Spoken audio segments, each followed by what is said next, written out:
Hola chicos, voy a hacer una especie de repaso del tema que estamos viendo para el examen y lo vamos a hacer a partir de esta simulación que nos permite ver en tiempo real lo que va pasando con un gas. En este caso es un gas ideal, en el cual tenemos, bueno, las partículas del gas ahí adentro, tenemos un termómetro que nos mide la temperatura, un barómetro que nos mide la presión y luego vamos a usar esta regla para ver si el recipiente se agranda o se achica o se mantiene constante, es decir, si cambia el volumen del gas que está ahí atrapado. Entonces, los parámetros que estábamos manejando, que están expresados en las ecuaciones que vamos a usar para hacer las distintas predicciones, son la energía interna del gas, el calor que recibe o que pierde el gas y el trabajo mecánico que hace o recibe el gas. Siempre vamos a hablar de, entonces, el gas ideal, en este caso esas pelotitas rojas que están rebotando ahí adentro. Fíjense que en ningún momento hablamos de si cambiaba la cantidad de partículas, es decir, vamos a considerar que siempre la cantidad de partículas del gas, o sea, la materia del gas es siempre la misma. Eh, y bueno, directamente la energía interna entonces, que es lo que estamos calculando siempre con la suma del calor más el trabajo, habíamos visto que tiene una relación directa con la temperatura. Es decir, si aumenta la temperatura del gas, aumenta la energía interna. Y si disminuye la temperatura, disminuye la energía interna. Esta relación directa la podemos hacer porque estamos considerando gases ideales donde la energía interna refleja específicamente qué tan agitadas están esas partículas.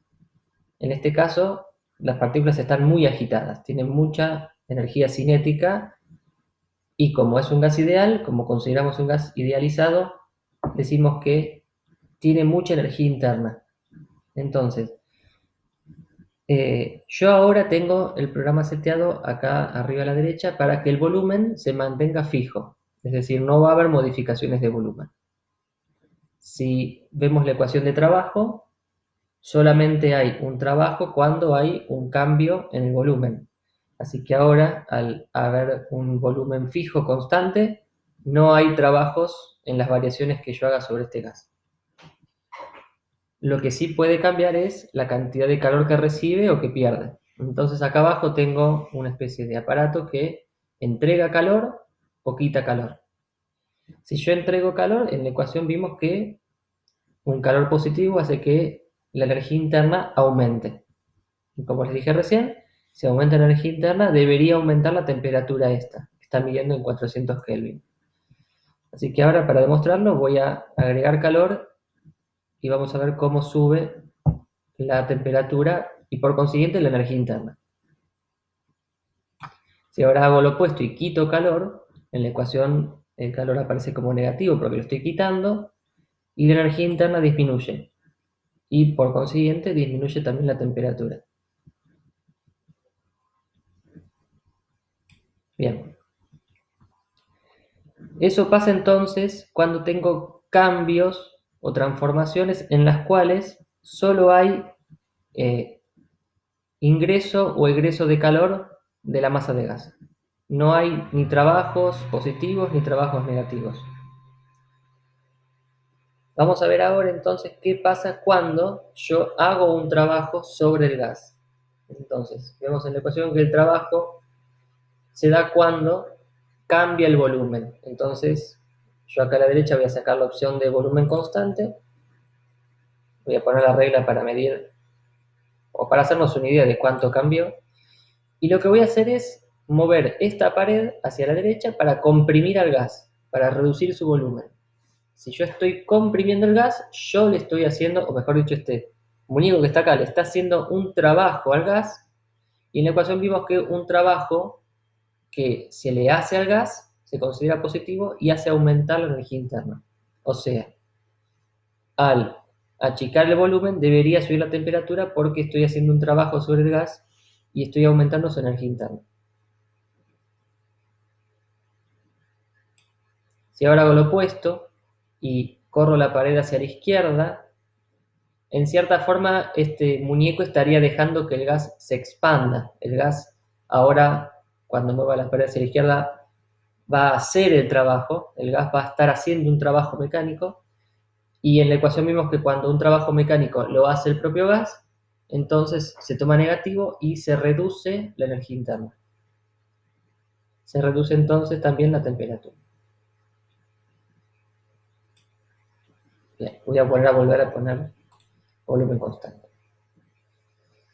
Fíjense que recién que estuvimos modificando el volumen, es decir, estuvimos haciendo trabajos o dejando que el gas haga trabajos, en ningún momento agregamos ni quitamos calor y aún así cambió la temperatura, es decir, cambió la energía interna. O sea que hay dos formas independientes para modificar la energía interna de un gas, ya sea agregando o quitando calor o haciéndole trabajo mecánico o dejando que el gas haga trabajo mecánico.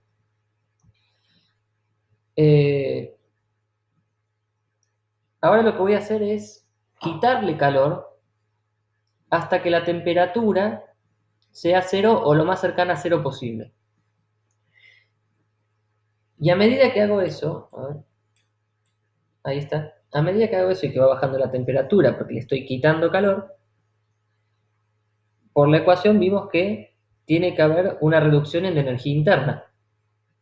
Fíjense que al principio les dije que en gases ideales la energía interna es una imagen o reflejo de la agitación de las partículas. Entonces, a medida que la energía interna se reduce, llegando a valores cercanos a cero, la energía interna me está diciendo que, en un gas ideal, las partículas se detienen prácticamente. ¿Sí? Digamos, jamás se van a detener por completo. Es teóricamente imposible llegar, y prácticamente también llegar, a el cero de temperatura, el cero de energía interna. Entonces lo que visualizo es que si bien el termómetro marca cero, todavía observo alguna especie de movimiento. Yo ahora podría calentar esto, agregarle calor para que vuelva a aumentar su energía interna y se empiecen a agitar cada vez más y el termómetro lo refleje en la temperatura. Obviamente va a llevar un tiempo.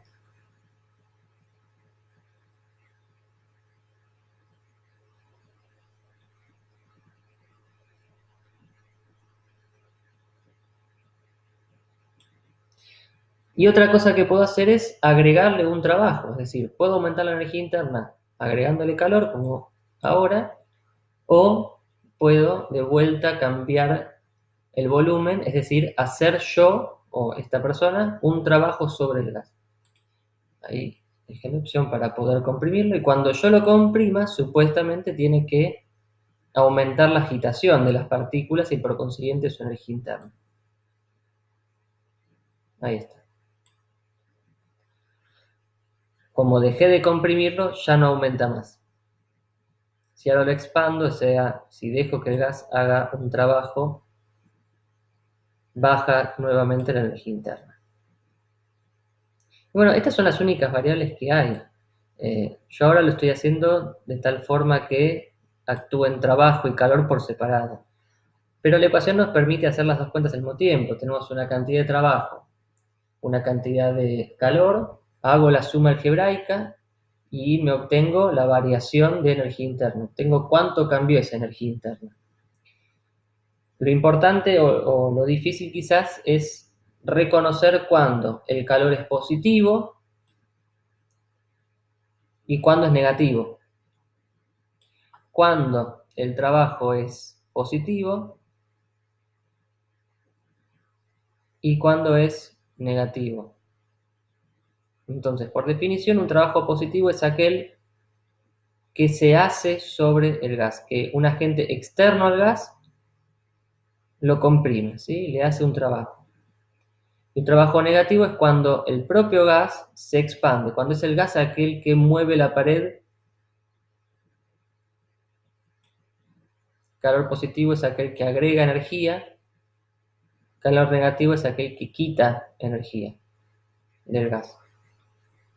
Bueno, todo lo demás son procesos matemáticos para llegar a los valores específicos. No equivocarse con las unidades. Cualquier cosa pueden escribir las dudas en los comentarios. ¿Sí? Chao.